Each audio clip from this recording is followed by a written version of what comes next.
নমস্কার বন্ধুরা, এডি স্টোরি চ্যানেলে আরও একটা নতুন ভিডিওতে আপনাদের সবাইকে স্বাগত জানাই। আজ আমি তৈরি করেছি শরবত। সেই শরবতের রেসিপি আপনাদের সঙ্গে শেয়ার করব। আজকে তৈরি করেছি বেলের শরবত। এই গরমকালে বিভিন্ন রকম শরবত কিন্তু খেতেও দারুণ লাগে, খাওয়াতেও খুব ভালো লাগে। দেখে নিন একদম সহজভাবে বেলের শরবত কিভাবে তৈরি করবেন। পুরো ভিডিওটা স্কিপ না করে দেখতে থাকুন। বেলের শরবত করার জন্য নিয়ে নিয়েছি বেল, আর বেলগুলো খুব সুন্দর পাকা। বেলগুলো আমি ফাটিয়ে নিচ্ছি। বেলগুলো ফাটিয়ে নিয়ে ফিরে আসছি। বেলগুলো ফাটিয়ে নিয়েছি আর খুব সুন্দর পাকা বেল। এই বেল দিয়ে কিন্তু শরবতটা দারুণ হবে। বেলের শাঁসটা আমি নিয়ে নিচ্ছি, একটা চামচ দিয়ে ছাড়িয়ে নিচ্ছি। চামচ দিয়ে কিন্তু ছাড়াতে সুবিধা হয়। এইরকমভাবে আমি দুটো বেলের কিন্তু পুরো শাঁসটা নিয়ে নেব। বেলের শরবত বাজারে প্রচুর বিক্রি হয়, আর একদম সেই রকমভাবেই বাড়িতে সহজেই তৈরি করে নিতে পারেন। এই গরমের দিনে বেলের শরবত খাওয়া কিন্তু খুবই উপকার। তাছাড়াও বেলের শরবত বা বেল খাওয়া কিন্তু শরীরের পক্ষে খুবই ভালো।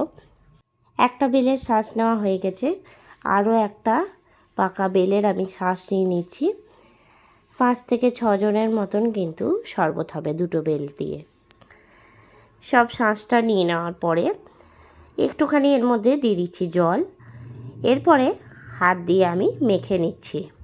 বেলটা আগে যদি মেখে নেওয়া হয় ভালো করে, তাহলে কিন্তু শরবতটা করতে খুব বেশি সময় লাগে না, তাড়াতাড়ির মধ্যে হয়ে যায়। কিছুক্ষণ মেখে নেওয়ার পর বেলের মধ্যে যে বড় বড় শাঁসগুলো রয়েছে সেগুলো আমি ফেলে দিচ্ছি, আর বাকিটা ছাকনা দিয়ে ছেঁকে নেব।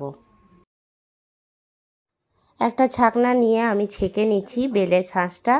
এতে করে পিউরিটা পুরোপুরিভাবে পেয়ে যাব, আর সহজেই কিন্তু শরবতটা তৈরি হয়ে যাবে।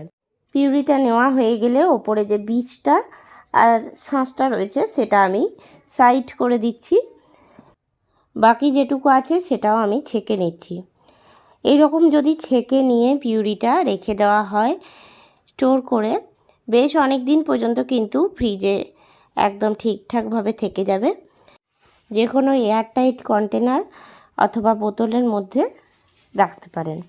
সম্পূর্ণভাবে পিউরিটা এখন নিয়ে নেওয়া হয়ে গেছে, আর একটাও কিন্তু এর মধ্যে বীজ বা দানা কিছু নেই, আর কোনো শাঁসও কিন্তু নেই।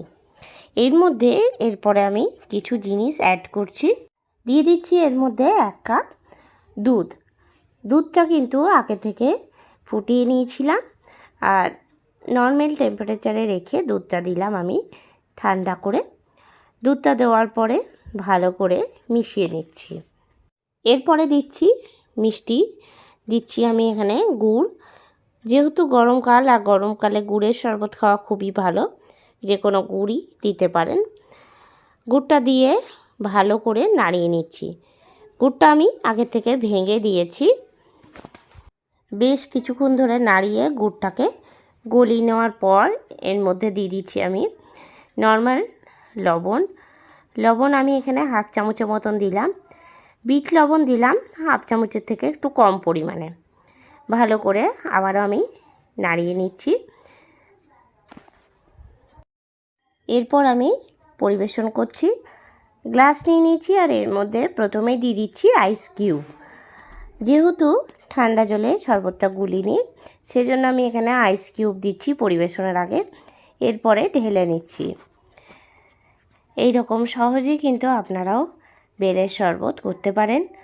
আর কেমন লাগলো আজকের রেসিপিটা অবশ্যই আমাকে জানাবেন। আজকের রেসিপিটা আপনাদের ভালো লেগে থাকলে লাইক করবেন, শেয়ার করবেন।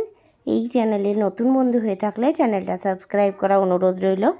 আর যারা ফেসবুক পেজ থেকে দেখছেন অবশ্যই পেজটাকে ফলো করে দেবেন। আবারও নতুন কোনো রেসিপি নিয়ে হাজির হব। সঙ্গে থাকুন আর দেখতে থাকুন। সবাই ভালো থাকবেন, সুস্থ থাকবেন। ধন্যবাদ।